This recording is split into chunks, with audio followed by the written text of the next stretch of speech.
Also, in the last 4 games, Vlad Guerrero Jr. III has 3 singles, 3 doubles, 3 home runs. The only other player in baseball history to have a similar span in a single playoff series, Babe Ruth in 1928.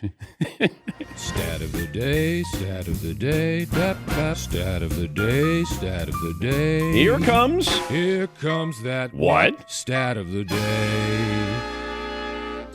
Babe had 4 singles, 3 doubles, 3 home runs in the first 4 games. Here's just a suggestion to the Mariners. I'd walk him. Vlad Guerrero has earned that distinction. There's only a couple of players where you go, he's up, we're going to walk him. Which brings us to Shohei Ohtani and what he did on Friday night, where you strike out the side and then you go hit a home run. And I go, I'll never see that again. And then all of a sudden he came up to the plate and then he hit another home run. And then he struck out a few more. And then he came up to the plate and he did this again. The big righty McGill sets on the mound. Here's the pitch. And Ohtani drives one, left center field. Did you? Gone! Shohei Ohtani, the stuff of legend! All right. Nobody will be able to do this again because no pitcher leads off when you think about it. Shohei Ohtani striking out the side. Pitchers have done that in playoff games, but then they don't come to the plate as the leadoff batter. They usually come to the plate as the number 9 hitter. But Shohei hitting 3 home runs, striking out 10. But you also have comparisons here. And it's hard to do it. It's hard to compare because it's not really apples to apples here. Because I was at the Reds game at Riverfront Stadium in 1971, June of 71, when Rick Wise threw a no-hitter, and he also hit 2 home runs. That's pretty incredible. Now, it wasn't a playoff game, but it was a no-hitter and 2 home runs. So that's on the list. Bob Gibson, who is one of the most underrated pitchers, I think, in history. God, that guy was unbelievable. Dominant, tough. The World Series, where Game 7, I think he struck out 12 and hit a home run in a World Series clinching win. Went the distance, I'm sure. Tony Cloninger, he hit 2 grand slams in a game as a pitcher. So there are moments like that, but most of your pitchers are not, getting the opportunity. Well, nobody gets this opportunity that Ohtani did. Is it the greatest game in baseball history? Considering it was a clinching game, playoffs, you strike out 10, you hit 3 home runs. Pretty incredible. Pretty incredible. And it's one of those where you go, I think I've seen everything, too. I haven't seen everything. As long as he's playing, and people will bring up Babe Ruth. I mean, Babe Ruth pitched 1 game in the World Series, I think, where he went 15 innings. And then he had a base hit to win the game. I mean, nobody's going 15. They barely go 5. So you could put Babe Ruth in there. But Babe was the best pitcher in baseball and then stopped pitching. He had like 92, 93 wins in his career. And then he started hitting. And if he was playing, today, be weird to see him playing today. But if he was pitching and hitting, then he would probably give similar results. But what you saw with Ohtani, it's incredible. And to see the pitches he was throwing. And he's throwing 100, but he's throwing nasty breaking balls.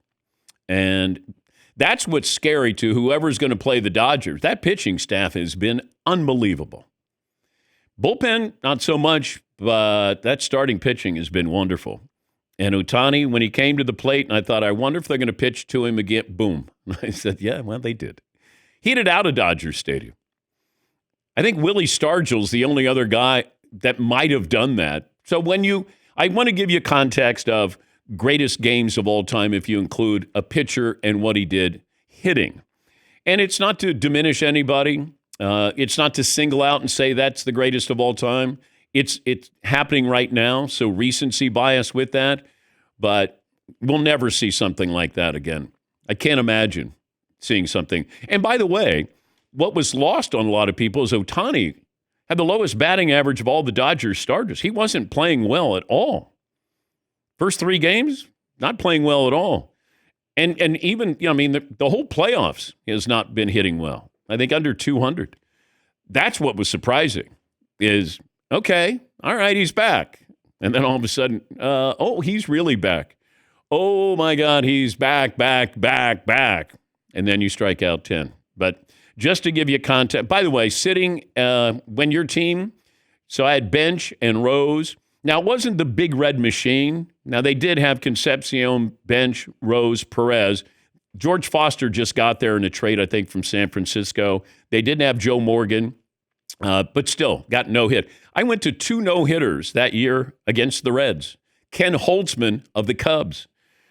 And you're sitting there and you're going, we better get a base hit here soon. And then all of a sudden, Ken Holtzman throws a no-hitter.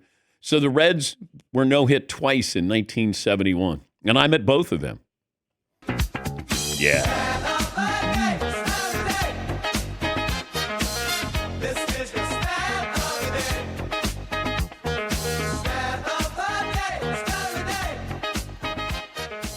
Both of those no-hitters were in the month of June.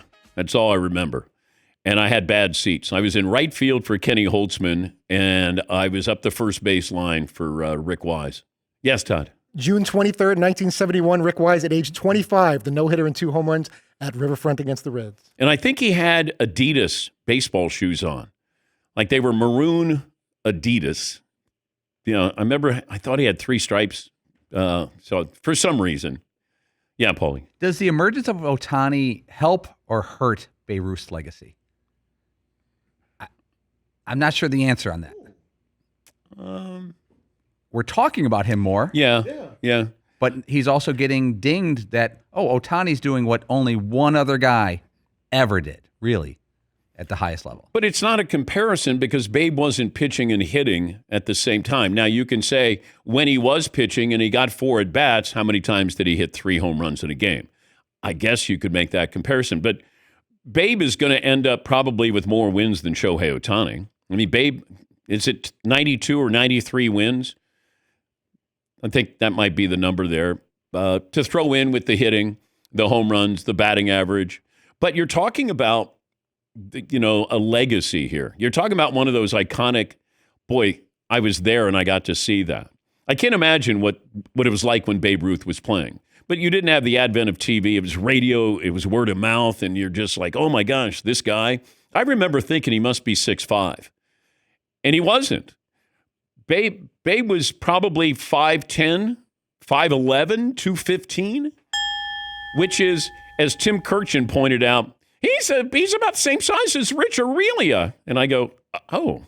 Because you look at Babe and you go, he's the biggest guy I've ever seen. He's King Kong. Yes, Todd. And 215 is hard to believe because you hear all these stories, true or not, that he'd be eating several hot dogs right before a game. There's all these wild stories about how much he's consuming before and during games. Yes, Paulie. If you go back and look at it, Babe Ruth was semi-ordered to stop pitching because the Yankees didn't want to pay the double salary that he may have deserved. It was a financial decision.